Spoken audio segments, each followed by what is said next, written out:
Hello and welcome to Talking Tent, your favorite podcast about movies and television. I'm Zach. And I'm Irma. We are a married couple whose shared love of movies cannot be contained, so we've decided to share our thoughts, opinions, cheers, and occasional jeers with the world. Irma, the weekend has come. Today, we are talking about Barbie and Oppenheimer. Oh, shit. We're going to get right to it. First, we're talking the delightful, rollicking good time, fantastic flick that was Greta Gerwig's Barbie. And I'm bad like the Barbie. I'm a doll, but I still wanna party. Pink felt like I'm ready to bend. I'm a 10, so I pull in a Ken. Like Jazzy, Stacy, Nikki. All of the Barbies is pretty. Damn. All of the Barbies is bad. It girls, and we ain't playing tag. Today, we are talking about the most buzzed about, the most anticipated movie of the whole dang year, Barbie. Yeah. And I'm saying that Barbie was the most anticipated, most buzzed about movie all year for sure.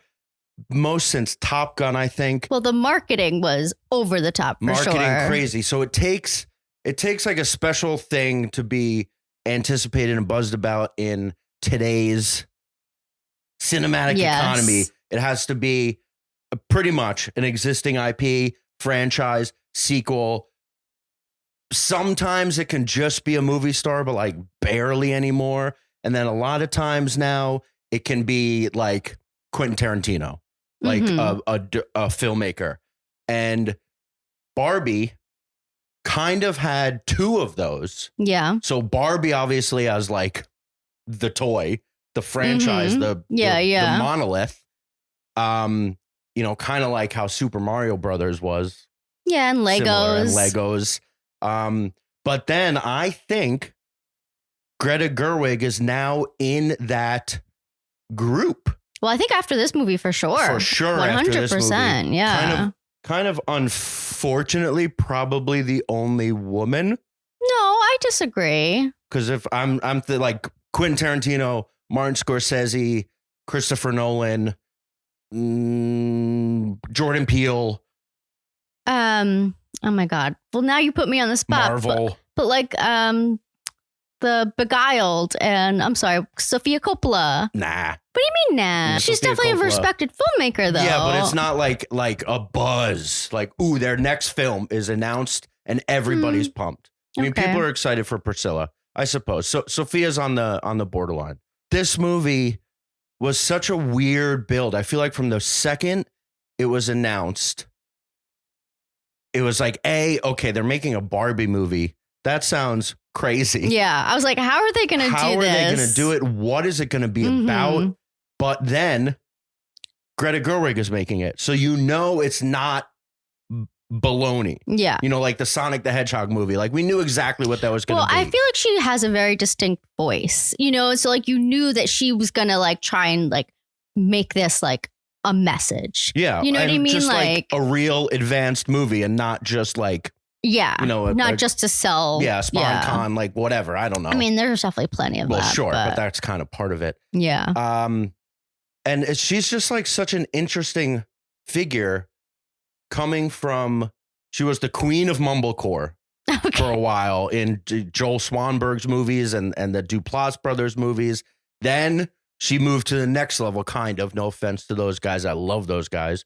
But then she started working with Noah Baumbach more, Frances Ha, Mistress America. Then she made the next step into making her own movies. Yeah. Lady Bird, immediately Oscar nominated. Little Women, just like a classic tale that she reinterpreted. Yes. And then her third movie is Barbie. I love it. And Irma, did Barbie live up to the hype? You know what? It absolutely did. It absolutely did. It really did. I loved every second of this movie. I know this is going to sound really dumb, but I feel like I've never seen a movie that was made for me, like purely with me in mind. It's a little selfish. It's made for a lot of people. No, I know, but I'm just saying, like, you felt seen. I felt so seen by this. And like, yes, obviously this is going to speak to a lot of women But yeah, I just thought she did such a good job. I mean, some things obviously on the nose. America Forever speech at the end. Like, yes, it was so on the nose, so poignant. I feel like I've never heard it articulated like that. And I just like, I don't know, for some reason, it just kind of blew me away. Like, yes, that sentiment has been like said before, but it's just like, I don't know, just the way it was delivered. This whole movie, everything about it, loved it. It was beautiful to look at also. It was. And it was funny. I laughed so much. It was a near perfect movie. Near perfect. Yeah, How dare you? Nothing is perfect. It was great. You know, I talk about it all the time, and I feel like a lot of times on the negative, but then sometimes on the positive, where like the first 10, 15 minutes of a movie, you can often tell like where we're going. Am I in good hands? Yeah. And it was just like immediately like, oh, this is going to be great. Yeah. From the jump, it was perfectly set up. It was perfectly framed. Everything was beautiful. Well, it knew what it was. Yeah. You know what I mean? Like, I wasn't sure how they were going to make a Barbie movie. Like, okay, so she's supposed to be a doll, you know? And like, I wasn't sure if they were going to embrace that or just say like, oh, this is a woman. Her name is Barbie and this is her life. You know what I mean? Yeah. And like more put her in the real world, even though they like did that. But it was like, I don't know, the way they did it, I really enjoyed it. I thought it was very smart, making her a doll, and all the visual gags of like them falling and like them like just floating because they're dolls and people play with them. And I don't know, I just thought it was so creative. Yeah, when she was eating breakfast and there was just nothing. Yeah. Like none of the liquids. And everything is so plastic. Like, I just thought it was so cool. How they established like what her world was and then what the real world was was very inventive. It was interesting. I mean, like they are alive. Yeah. And they're aware of the world. They just don't interact with it, and then they think that they solved all the problems, so everything is perfect. Yeah. And I thought that was really smart, just like a way to fuse those two worlds and make what happens in the movie like believable. Yeah. Like 100%. she doesn't just like move from a box in a toy store. Yeah. And then Yeah. become a being. Well, it's not in the Toy real Story. world. Yeah. Right. I mean, essentially, Margot Robbie is playing a stereotypical Barbie. Ryan Gosling is playing Ken, who we have to shout out Ken and his digitally altered abs, because no way that those are real. You don't think so? No, they're those real. are real. It's crazy. Also, Irma, I don't know if you recall from maybe the episode of what we're most excited for this year, you were skeptical of if Gosling was the correct choice. I know. I really was. You admit it. And I fully admit it. Yeah, I definitely wanted to call myself out on that because he did such a good job. Well, also, I wasn't sure what they were going for. And I think the interpretation of Ken in this movie was spot on. Like, thank God. And like, he just killed it. He killed it. I was so happy he was willing to be goofy and like he was the butt of the joke the whole movie and he embraced that. Like, there's not many people that would do that. And he did it so well. I don't think there's an actor in the world that could have done what he did in this movie. Like, I understand it's a Barbie movie. Yeah. And we're also celebrating Margot Robbie and all of the women. Like, Margot Robbie was kind of tasked with the unfortunate, like we always say, like the straight man. Like, she was funny, but she had to carry the whole plot. Yeah. Well, she had to have an awakening. Right. And like Ryan Gosling could just be on 11 the whole time. I mean, he was on way more than 11. He was unbelievable. Yeah. He was so good in it. I can't imagine anybody else. I don't know how they it. kept a straight face. I mean, I'm sure they didn't. Oh my gosh. But yeah, like the casting as a whole. Everyone in this was perfect. Like, obviously, I would keep saying really grandiose statements, but like, I don't think there's been a more appropriate actress in the history of Hollywood to play Barbie than Margot Robbie. Yeah. Like, Margot Robbie showed up in stereotypical Barbie. Sure. They had a lot of Barbies. The original. Original Barbie that like you picture Barbie. They say that in the movie. Yeah. Like, you picture Barbie and that's her. Like, from the moment she showed up in Wolf of Wall Street, you're just like, that is a perfect woman. Yeah, she's stunning. And also wildly talented that we've been saying for years. Like, I mean, she's like kind of becoming like a character actress in a way. I know, but like she can really just like go into, like, I believe her as Barbie. I also believe her as Harley Quinn. You know what I mean? Like, she's very good at like embodying these characters. She's great. Ryan Gosling was great. Issa Rae is always great. So great. Michael Cera comes in. Oh my God. Alan. Who even knew? Funny. I had no idea Alan was ever a Barbie. Right, or, they pulled so many like real life things out of Barbie. Who else we got? Who else was great? Well, there was like a Skippers and like, I don't know. Kate McKinnon. Yeah, it's weird Barbie. I loved that. I had a weird Barbie. I had many weird Barbies. You ruined some Barbies? My mom was so pissed at me. I definitely cut some Barbie's hair. Yeah. And it's a thing that all girls do, I think. And then Greta Gerwig must have watched Sex Education and really liked it. Because she pulled Emma McKay, who you pointed out a lot of people have always said she looks like Margot Robbie. I know, and I thought it was interesting. I mean, I think she does have brown hair, but that they didn't give her blonde hair to make her look more like Barbie. True. You know, well, she was like a different Barbie. Yeah, I know. And then Nkuti Gatwa, and he's so great in Sex Connor Education. Swindells. All three from Sex Education, all wonderful in this movie. None of them doing a British accent.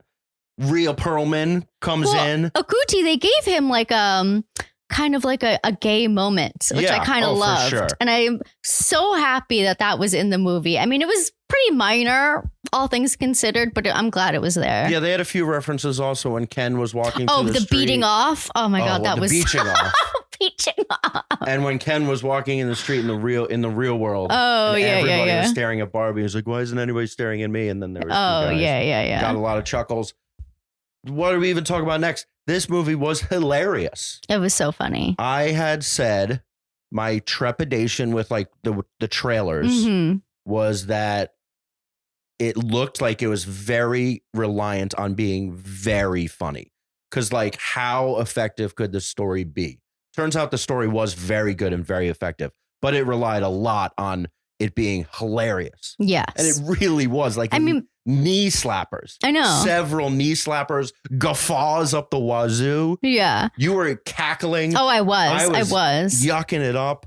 We had a group of girls behind us. Which I think helped because we saw it Friday, like packed. Opening weekend, packed. There were people dressed up and everyone was into the movie. And like, I'm so happy that people, you know, like showed up for this movie and it just made it like such a more enjoyable experience. It was amazing having like a full theater of like laughter and I mean, totally different. But like when we saw Scream also. Yeah, true. Full theater of like enthusiasts. Yeah. And it just made it more exciting. It always does. But the girls behind us were like howling. It was great.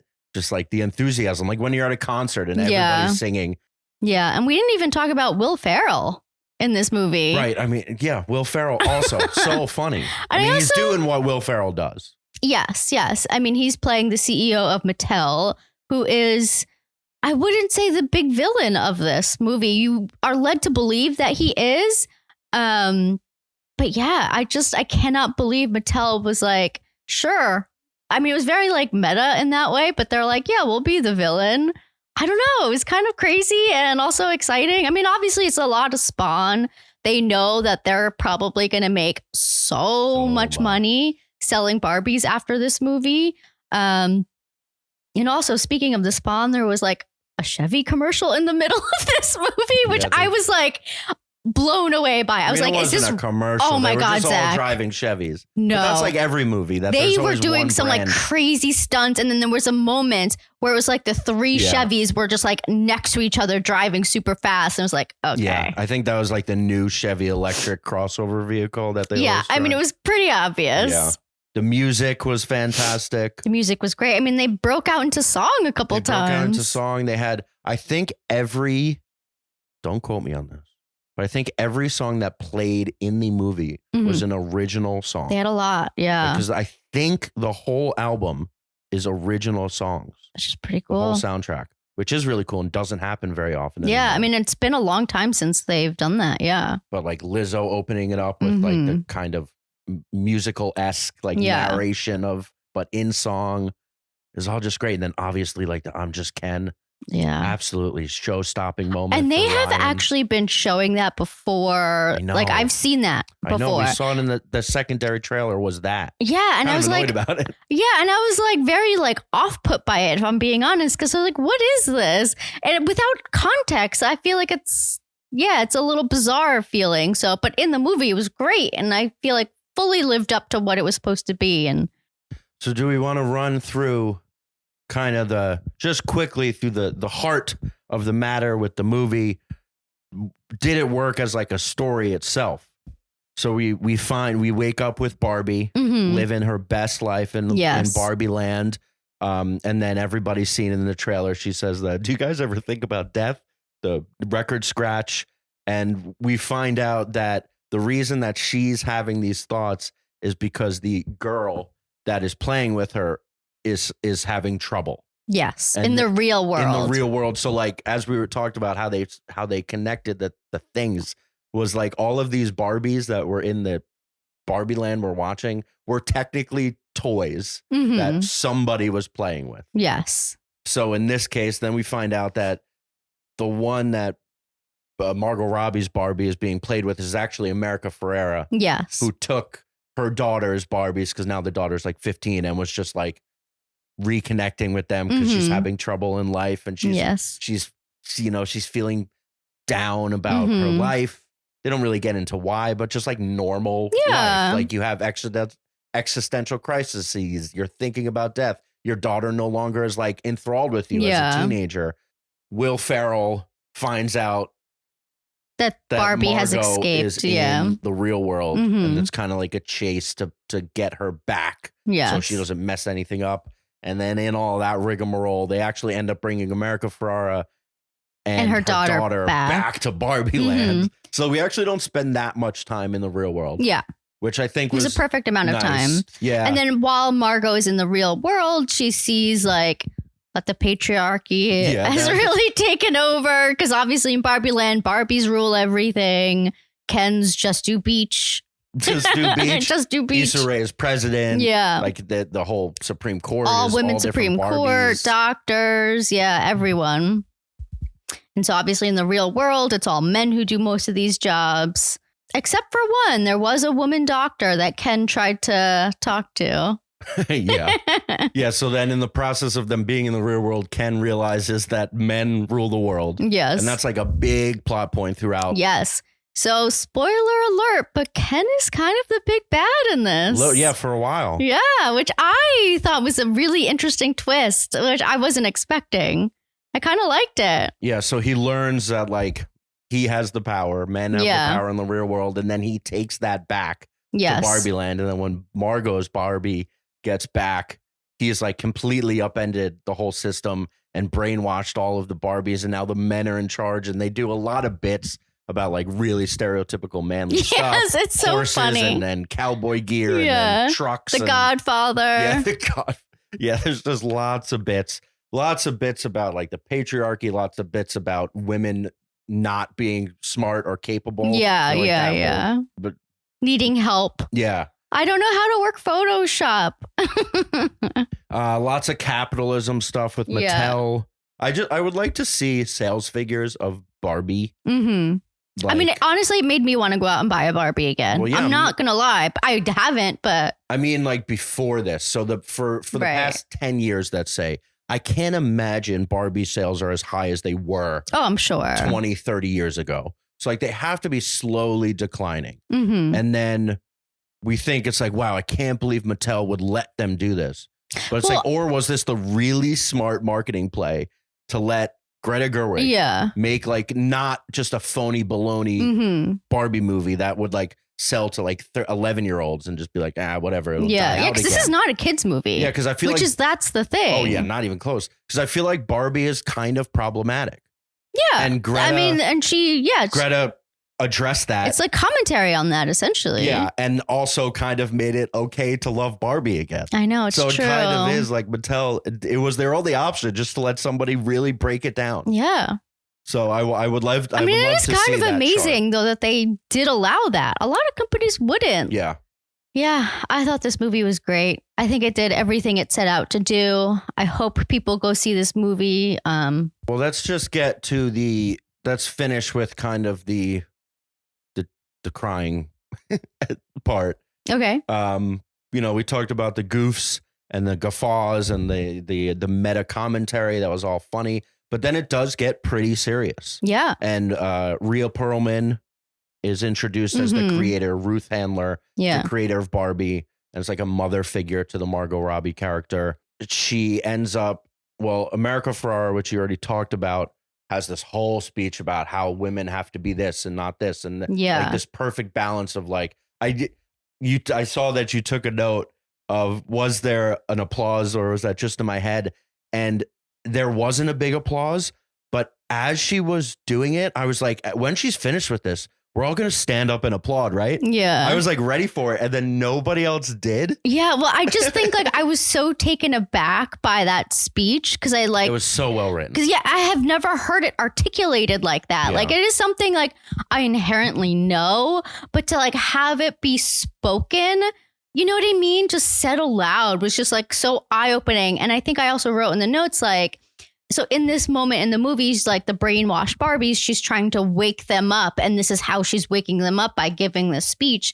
But also like the women in the audience, I'm also like getting weirdly emotional now. Yeah. She's like waking us all up, you know, like, I don't know. Beautiful Barbie. It's just silly. I know. But like, yeah, it's very on the nose, but it's true. Yeah. And then Margot's Barbie has like an even greater epiphany. Yes. That she would like to be human. Yes. And Rhea Perlman in like this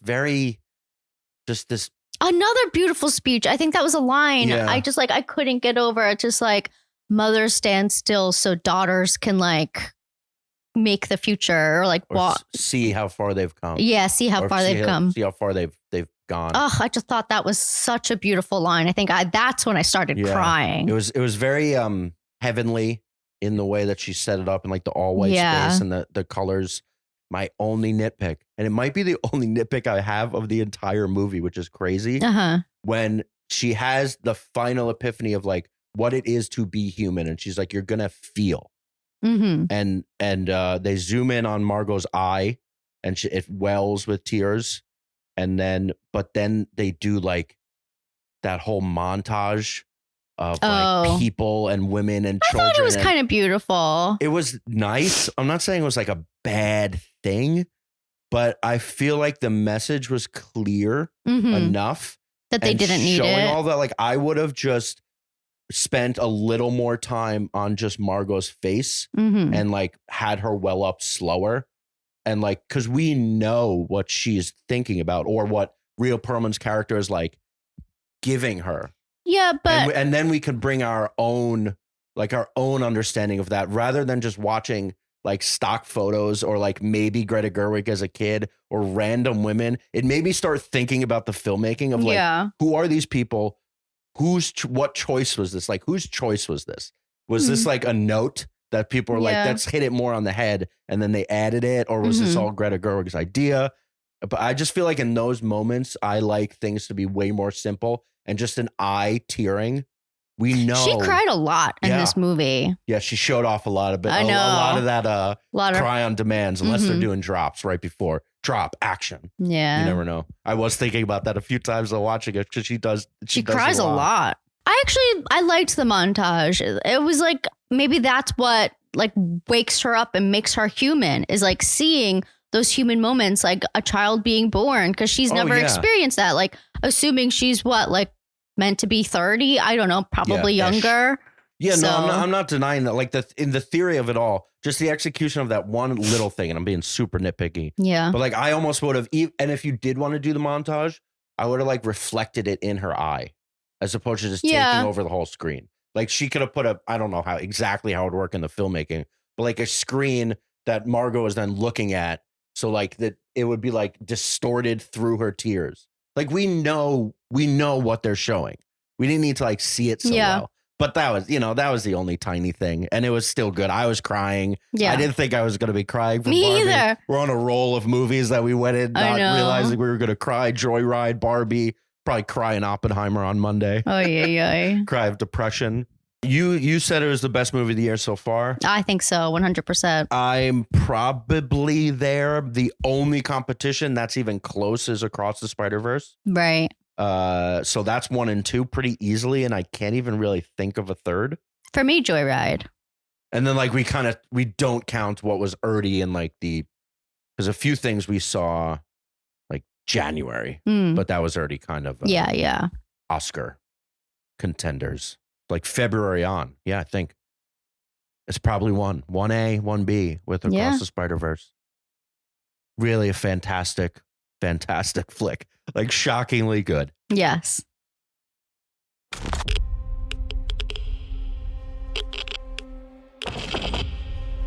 This is a national emergency. Detonators charged.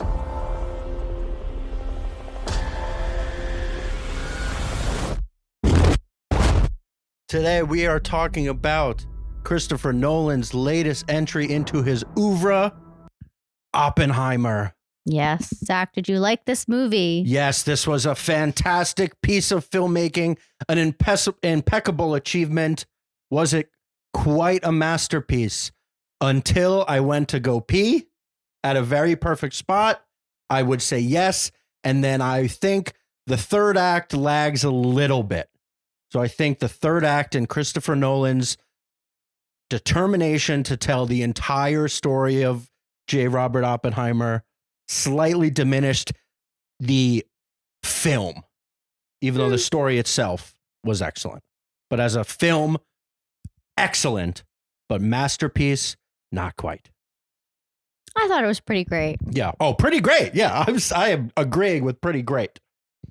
So for anybody that's been living under a rock, Chris Nolan's Oppenheimer is about J. Robert Oppenheimer, played by Cillian Murphy, and basically follows him from graduate school until old age and his development of the atomic bomb within the Manhattan Project. It is based on a book called American Prometheus by Kai Bird and Martin J. Sherwin. And I would say the first two acts are wildly successful, extremely propulsive. Even a story, Christopher Nolan is more known for like a lot more action, right?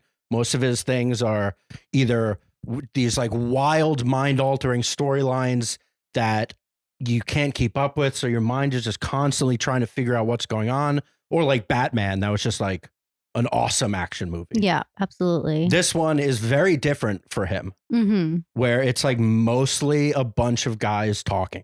Yeah. And talking about science and theory and morality. Which I thought was kind of amazing. I mean, he was still very much able to build up tension, though, even though that's what it was about. And it was very compelling, I thought. Yeah. So the first act is basically him from Cambridge in England, then going to Germany, and then bringing back quantum physics to the US, bringing it back home away from it. Seemed like all the scientists that were involved in this study were all European. And he was saying, I am the American and I am bringing it back to the US. And then we see him develop at Berkeley. He comes into a college that has one student at first, and then you do the classic, like every time the camera rotates around, there's more and more people, and the head of the department is then watching him. And then eventually Matt Damon shows up. Oh, but you forgot about Josh Hartnett, the best part. Sure.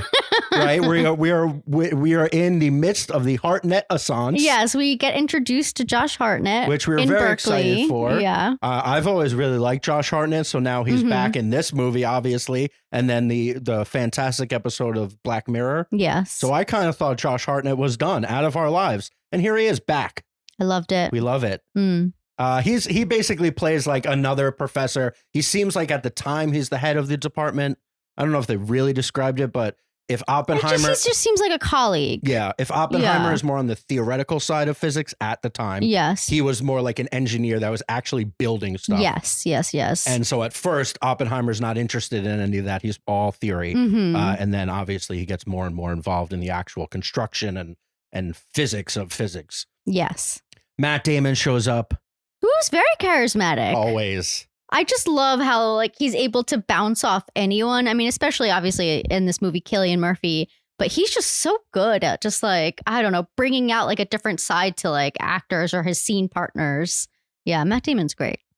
Fully agree. Matt Damon, always good. He can go soft. He can go big. Sometimes when he gets like really mad, doesn't work. But that's very few and far between. Yeah. And Matt Damon comes in as a member of the United States government to recruit Oppie to lead the Manhattan Project, to develop the atomic bomb, to defeat the Nazis in World War II. Yeah. Because they are scared that the Nazis are also developing a bomb. Well, they know that they are. Yeah, with Heisenberg essentially. specifically. Yeah. That Oppenheimer had worked with in the past. Mm-hmm. So they know that a development is in place, and they put a time limit, obviously, but this one is real as opposed to some, generic time limits that they put in movies.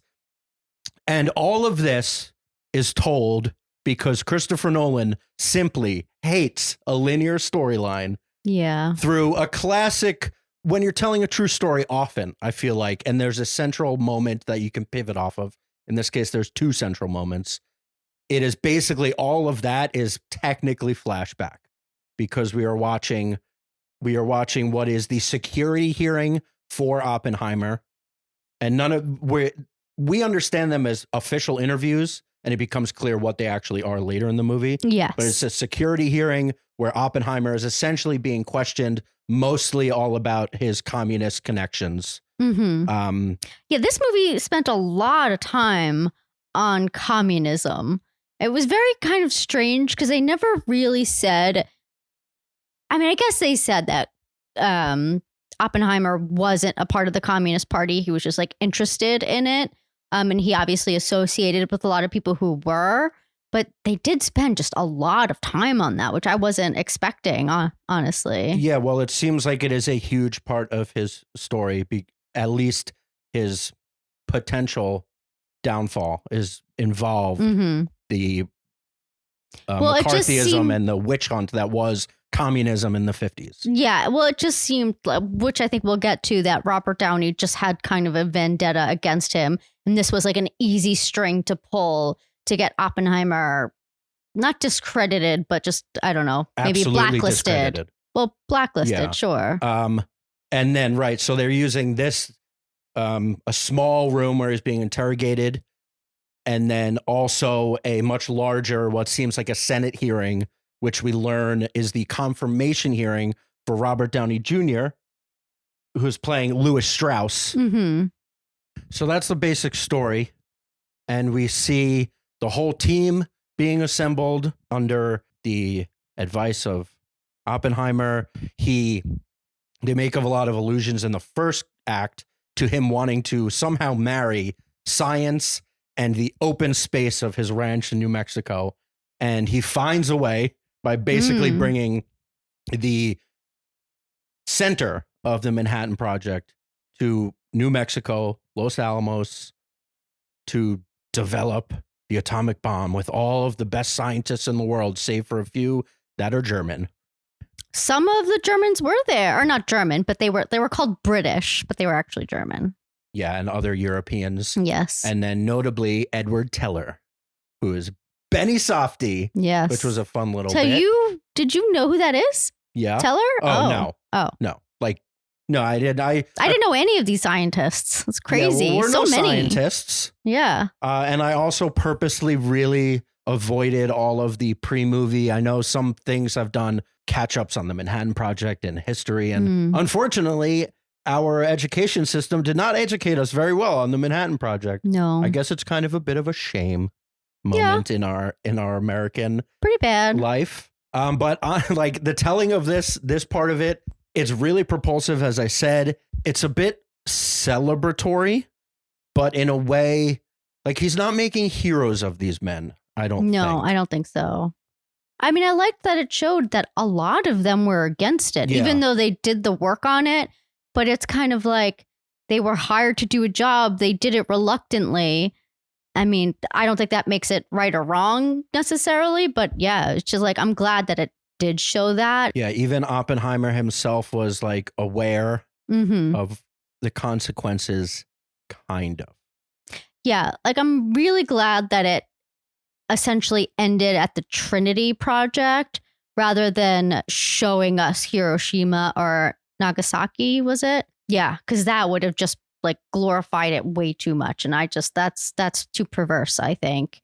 I think showing it in New Mexico, fine. And also I have to say, like, he really did that. Christopher Nolan. He blew that up there. That's no CGI. There is no CGI in the entire movie. I know. So not even all of the cutaway shots to like Yeah. all of the explosion, like the little explosions, all the microscopic things, that was all real. I know. Which Yeah. was great. It was amazing. And there is a very specific point in the movie that I think is very important and basically where the movie pivots a little bit. Germany surrenders and Hitler famously shoots himself. Germany surrenders, and there is discussion among everybody in the government, and then specifically with the Manhattan Project, of do we want to continue this because it's inevitable that Japan is also on the verge of losing, and we've won this war and it will be over soon. Yeah, to be honest, I don't think I realized that timeline of events for some reason. Right, that the atom bomb, the dropping of the bomb was post-Germany. Yeah, being I done. don't think I ever realized that. Oppenheimer in this movie basically refutes that, and he says that the Japanese will not relent until they see the true consequences and the power of our actions. And there's an argument that in doing this, we would actually be saving lives. Now, saving lives utilitarianly, who knows? Saving American lives, it seems like yes, definitely. Yeah. And then there's arguments to this day of whether actually in total lives were saved. But there is no way to ever know that. Yeah. All we know is that this was, it was a movie, it was an achievement, the explosion that they showed, but of a horrible, horrible thing. Oppenheimer's reluctance to relent is the same. And what he doesn't realize is he's saying the same thing about himself. And when he sees the power of his own bomb, when the bomb goes off, yes, it starts to dawn on him that he just potentially ended the world. Yeah, I liked the analogy that was used in the movie where he said the atoms or the nucleus can like... It's a chain reaction. Yeah, it's a chain reaction. And that it could ignite the atmosphere and just essentially wipe out the whole world. That didn't physically happen, but it did actually happen. You know what I mean? Like, because yes, we don't have like all of these atom bombs going off, but like we do have this like race to like make these and have them. And now like every world power is thinking like this and like could just drop a bomb on a dime. Right. Theoretically. The world is forever changed. Yeah. And Oppenheimer doesn't truly understand it until he sees the consequences of the power of his own actions. So it was very parallel to what he thought he was teaching the Japanese. He was also teaching himself. And then he realizes what he's done. Yeah. And I thought this scene in the movie was really well done because they don't show the audience what Oppenheimer is seeing. We just see Oppenheimer's face seeing these images and then it dawning on him and like how he goes through that emotionally. And like, yeah, it's just like a very tense moment. And I want to say at the same time, like we've been hearing throughout the whole movie, these like stomping feet, like people going into battle. And then eventually we see what it is. And it's actually like the people, the scientists and their families like stomping feet in excitement over what they just did. But it really is like the soldiers going into battle. It's just like that stomp, stomp, stomp. And that really is so good at building the tension because there's other points where it goes completely silent. Oh my God. I just thought it was so well done. There were like moments where I'm like, my hands were just like so tense and like they were like ringing. I don't know. A thunderous applause. Yeah. It reminded me of when they killed Osama bin Laden. And we were just sitting at home watching the news and there was like this massive celebration in the United States. And that was very recent. And this was, obviously that was the killing of one man and the atom bomb was so much more than that. But like it was more a celebration of victory. But then I remember myself thinking, like, these people are dancing in the streets outside of the White House for a man being dead. And as horrible as that man was, it still like felt very barbaric to me. 100%. And this is like that, except to the nth degree, because they killed tens of thousands of civilians. Yeah, civilians. So like, if maybe they killed a few bad people that were, doing harm, but literal innocence. And the way that they shot that was basically just Killian's reaction. They mute out the audience cheering, and he actually hears the thunder of the bomb. I know. And behind him is shaking. Yeah. Like he's realizing that moment was so tense. Yeah. And also the shot of the actual explosion. Yeah. Fantastic. Obviously, a major hoopla around it by Nolan saying we actually did this. There's the big flash and then silence for so long. I know. And these shots that we were all expecting that have kind of been in the trailer of like all the fire and all the destruction was pure silence, except... What are you talking about the trailer? Right. Have you seen the trailer? No, I did not see the trailer. I avoided the trailer because that's what I do sometimes. I didn't want to see one shot, but I've seen that fire, unfortunately. Okay. It's also on the posters. Sure. The fire, except for Oppenheimer breathing. Yeah. That's the only sound. And then I don't even know. I would say over a minute. Yeah, it was a while. It was like just silence, pure silence. And I was like taken aback by that because I'm like, is that what happens when a bomb goes off? You know what I mean? Like, well, they were very far away. So light, even with fireworks, you see them and then you hear the thunder after. I know, it's crazy. Yeah. So then when the shockwave hits them, it startled you. You jumped. I did. I jumped. And the shockwave I think I jumped twice, them. Actually. I jumped then, and then they did that same build up, I think, during that auditorium scene where they did the silence and then the boom again. And I jumped. Because also they were like showing, like, because he was like envisioning the people in the audience kind of like dying. Yeah. And so, it just like took me by surprise. So in that same shot, he's seeing like what happened to the people in Japan, but with the own audience. I was expecting a lot more gore, actually, like a lot more graphic. Yeah. Just based on like certain headlines I'd seen that people were getting like super disturbed. I thought they were going to show a lot more. They didn't, which was fine. Well, I think it was all mental. Like it was very tense. Like I was tense that whole time. I was just like, without even realizing it, like I couldn't unclench. I mean, I also had to pee really, really bad. But yeah, that was pretty tense. And then let's talk. So we're jumping around a little bit, but the scene of the explosion. Yeah. Or building up to the explosion, which like in theory is just a test, right? Like basically the first two acts of the movie build up to testing the atom bomb. Yes. Not dropping it. Testing to make sure it works. And I guess that's like fairly normal in more of like the science setting, because that was like what they were building towards. So if that didn't work, all of it was wasted. Yeah. But, like, so basic, that's like, in theory, kind of a simple thing. Just like a lab test. Yeah. But it's an explosion. But Ludwig Göransson's score, the mayhem of violins building up to that, my heart was racing. I know. Racing. So good, the score. We've talked about Ludwig in the past. An absolute master. I don't know why he didn't use Hans Zimmer this time. Well, he used him in Tenet. He used him in everything. No, Ludwig. Oh. Yeah, I didn't Tenet. know that. So he switched. Yeah, he switched. Or maybe Hans doesn't want to do it anymore. Yeah, maybe he's like, I'm out, Chris. You left WB. I'm out. So, and then again, like the violins just cut. Yeah. And the light shoots. Like the score was incredible. What I love about Christopher Nolan, and I mentioned this back when we saw Dunkirk years ago, is like even in the talkie scenes, which is like most of the first hour at least. Yeah. He still puts score behind almost everything. Yeah. And so like it feels like, man, we're just like really moving because there's always music. And do we want to talk about Killian? Yeah, of course. Because I know you really like him. Always have. Obviously, he was the Scarecrow in Batman. He's been working with he's so skinny. Christopher Nolan. That's true. Been working with Christopher Nolan for a very long time.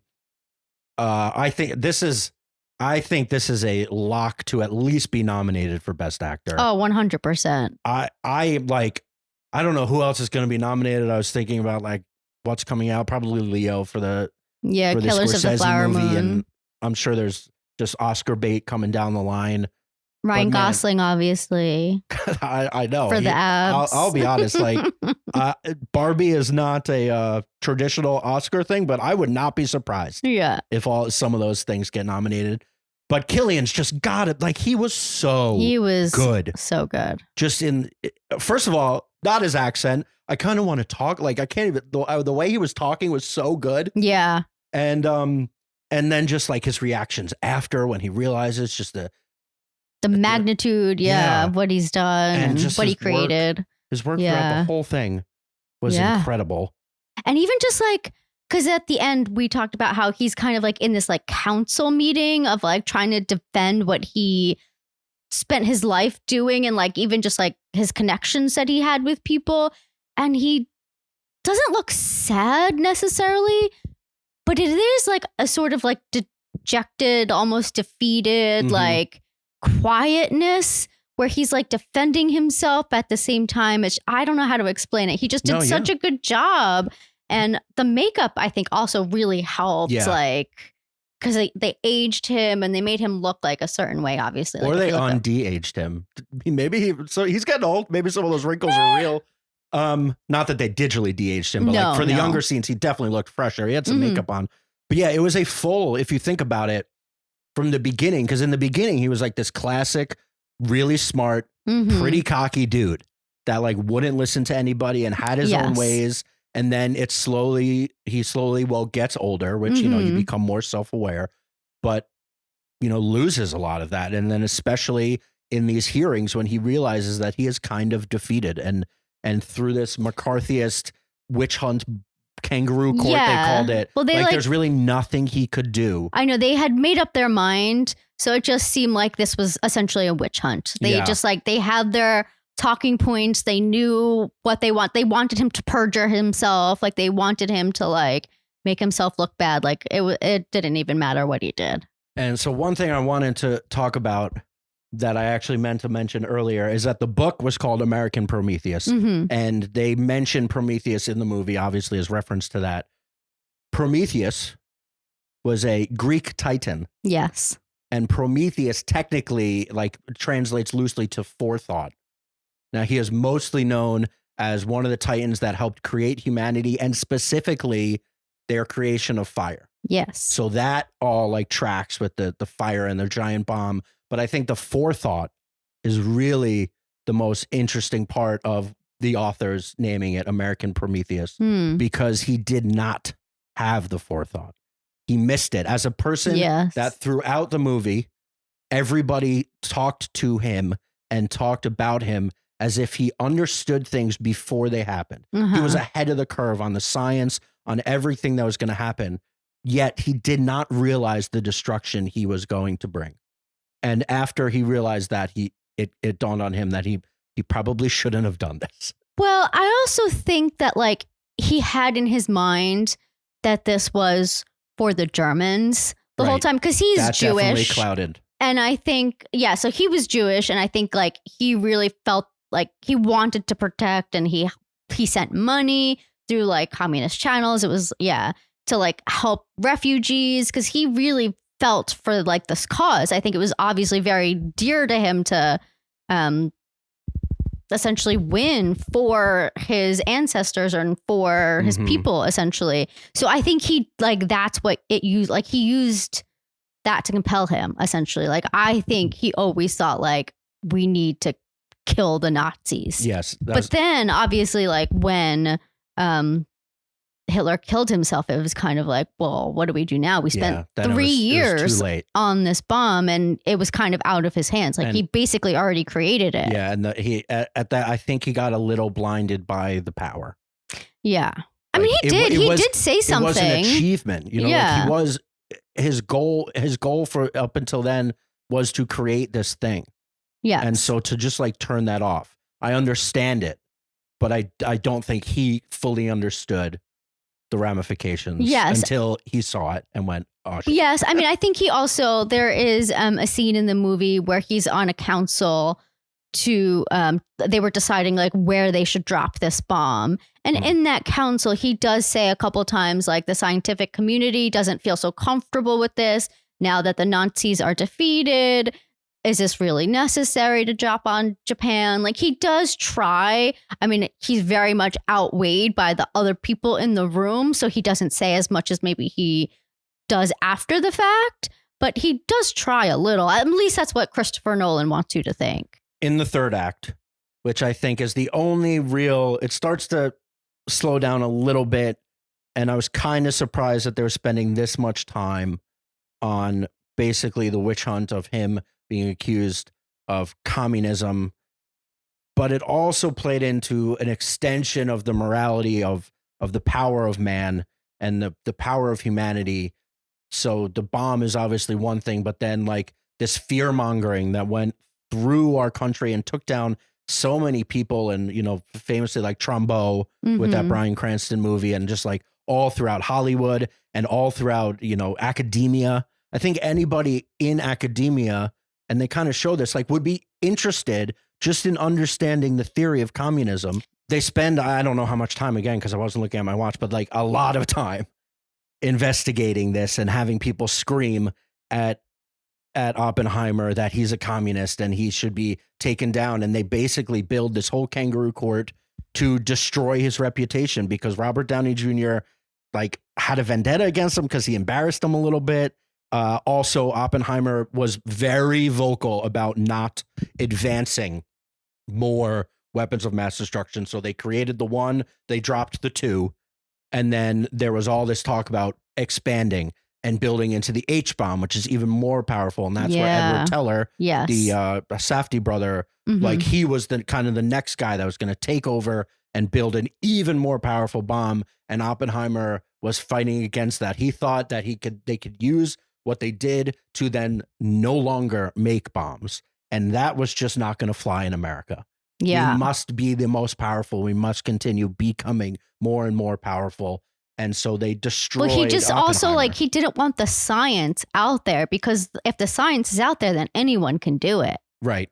So even the development. So he knew that the atom bomb was going to be replicated. Yeah. And now we're going to work on the H bomb more. Because he didn't want Teller to keep doing his work, you know? Yeah. And for a scientist, I mean, that's what they want to do. They want to keep like one-upping each other, I guess. You know what I mean? Yeah. Yeah. So story-wise, I totally understand. He wanted to tell the entire story of Oppenheimer. Movie-wise, I think this is just when it lags a little bit, because the whole movie is building to the creation and the explosion of the atom bomb. And then once that's done, I think a traditional movie would have kind of yada-yada'd past the rest of it. And we could have felt like horrible about the destruction of Japan, and then quickly showed like the downfall a little bit of Oppenheimer.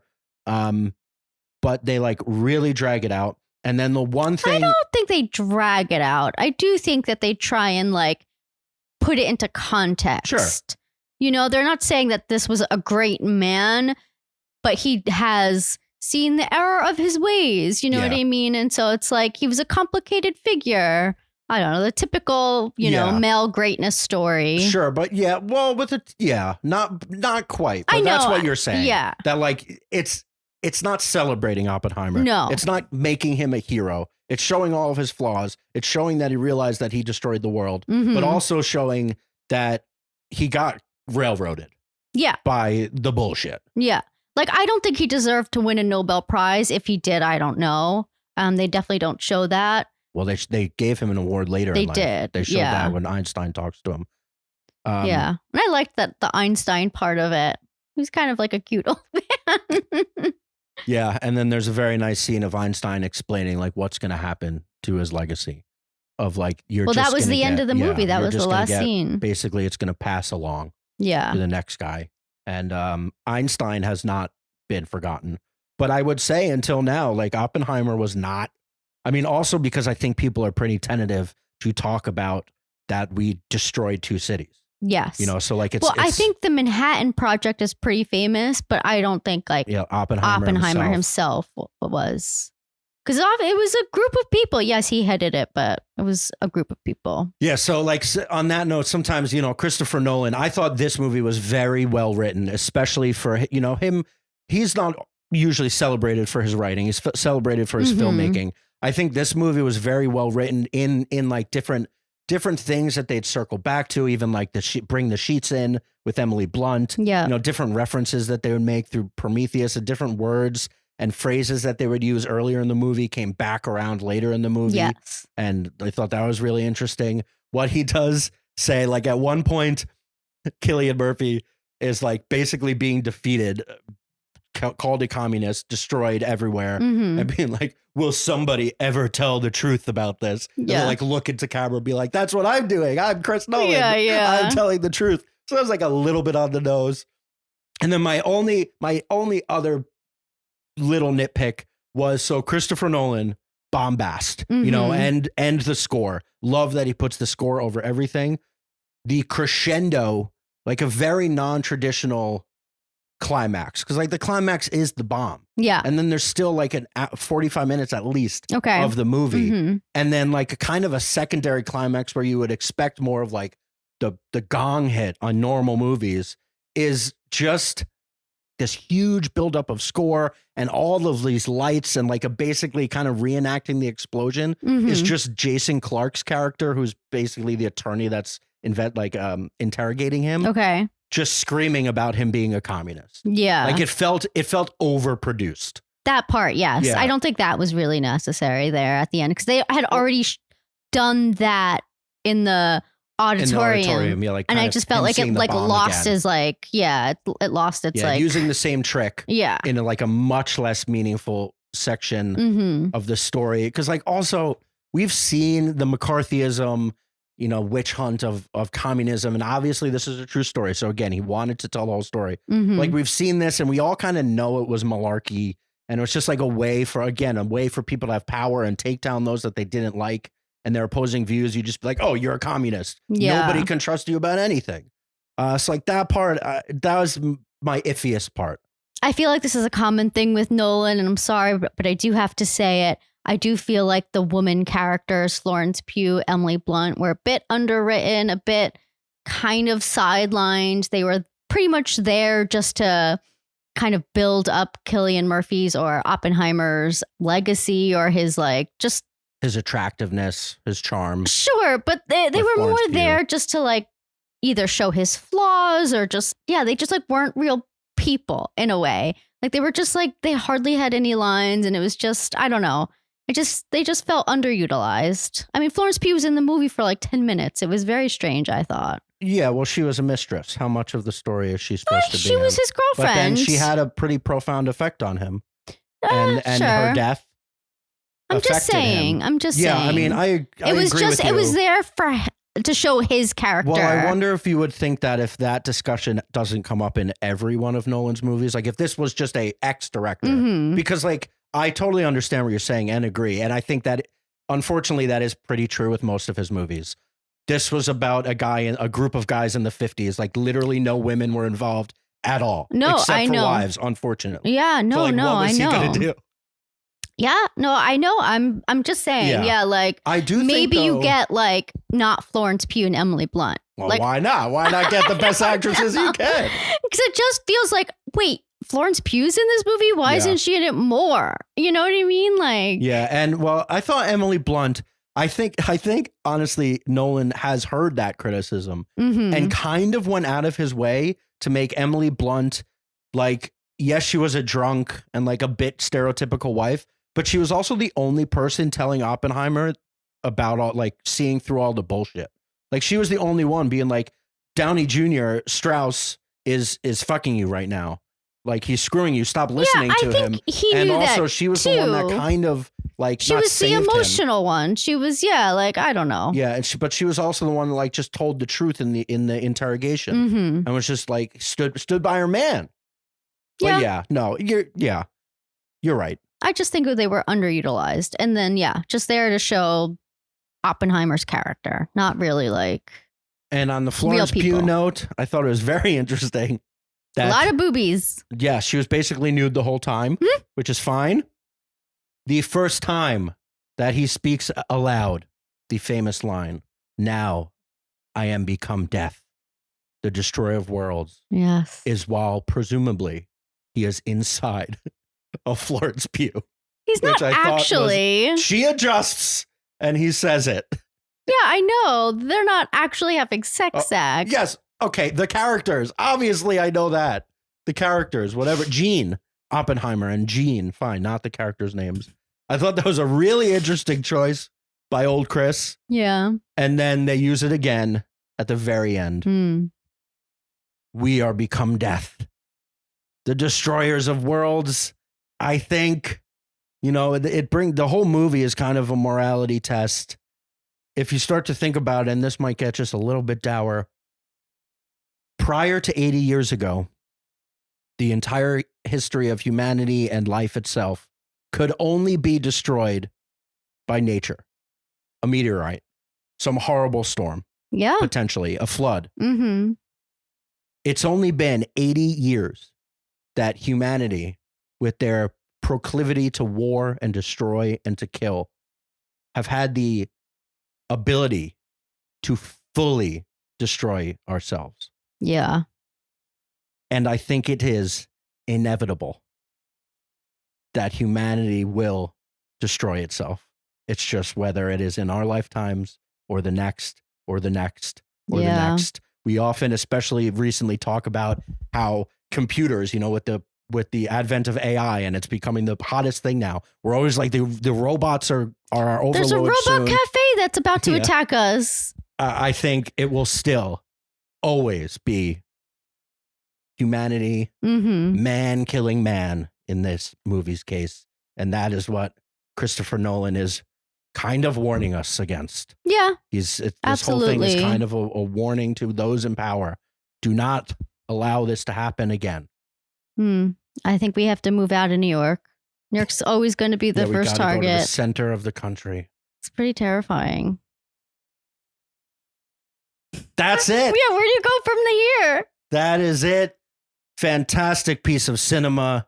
Makes you think about life. Makes you think about humanity. Are we good people? What have we done? Can I ask you a question before we leave? Absolutely. What do you think about Barbie and Oppenheimer and this whole battle of the movies?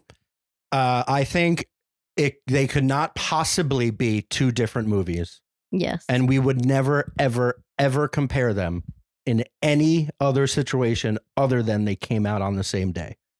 No, it's crazy. I don't think I've remember anything like this ever happening, at the movie theaters, two movies battling it out and it being such a thing, and that they've their names have combined. I bet the studios hate and love it. Oh, they gotta love it. It got both of them so much more money. Yeah. Both ways.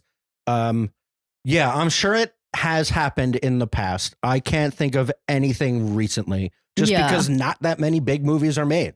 So the fact that they didn't just separate weekends. Oppenheimer could have just come out next weekend. No, but this is Christopher Nolan's. I know this is Christopher Nolan's week.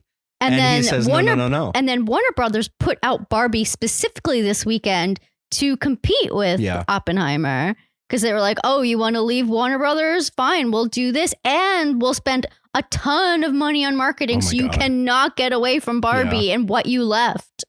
Yeah. So it's it's actually kind of funny that they did that. Yeah. So Barbie technically won on box office, but I think killed it, right? That was very expected. Barbie is just such a bigger audience. It's Barbie. Yeah. And this is the fact. So I think at the end of the day, the weekend was 155-ish for Barbie and around 80 or 90 for Oppenheimer. So they both overperformed. I think what they expected. Yeah. And Oppenheimer is a 1940s biopic about a scientist. Yeah. They're just not comparable. And not at all. The fact that it made that much money I don't think is a defeat. I think it's a success. This movie is crazy. It's not a Batman movie. No. It's not his, But I also do think Christopher Nolan gears or millennials kind of have claimed Christopher Nolan. Wouldn't you say? Yeah, mid-30s guys like me. Yeah, exactly. You exactly. And then I think Barbie's also for millennial women. Mid-30s women. Yeah. So I just kind of think this weekend was like made Perfect. for us. I No, know. really.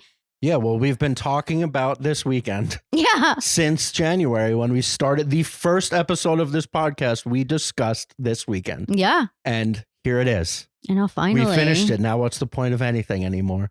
Well, it really was so hyped, and I Yeah. was excited. And I'm honestly like, I think both movies freaking delivered. Like Yes, this shockingly. was like a smash. Absolutely. Like, thank God both of these movies were good. Like, I just, it makes me feel so much better, especially like being like disappointed by movies in the past that we've gone to see. So yeah, I'm thrilled. Yeah. Well, original IP, baby. Yeah. It's back, even though Barbie, whatever. But still, it's original. It's not part of a franchise. It's not the 7th installment of Mission Impossible. It's not the 33rd But there's been a installment lot of Marvel. Barbie movies, though. They're not just like Yeah, box but aren't they office all like, smashes. wait, Barbie movies? Yeah, there's Yeah, but been. aren't they like straight to VHS Sure, garbage? but like it's not like there's not a movie. Sure. I don't know. And we should say literally every actor in Hollywood is in either one of these movies. Yeah. It's crazy. If you weren't in one of these movies, you got to call your agent I know. and say, there's like 50 names. Yeah. Rami Malek is in Oppenheimer for like 5 minutes. I know. Oscar award winning Rami Malek crazy. just shows up. Josh Peck is in it for a few minutes. I mean, freaking, you didn't even Unbelievable. notice Gary Oldman. Gary Oldman was also just in so Oscar much makeup. Oh, yeah. No, he Classic- wasn't in so much makeup Classic at all. Oldman. I didn't even know it was him hiding in plain sight. Yeah. Oh my God. No, this was a fun weekend. I'm so happy we did it. I mean, we saw Barbie on Friday, Oppenheimer on Monday. I wish we could have seen Oppenheimer in better circumstances. I know you're going to say I'm being negative about it, but we sat in normal theater seats. My neck was strained. Oh, I know. well, so whatever. I know. The IMAX 70 millimeter was sold out wall to wall. I've talked about it in the past. I looked at it early and then didn't jump on it.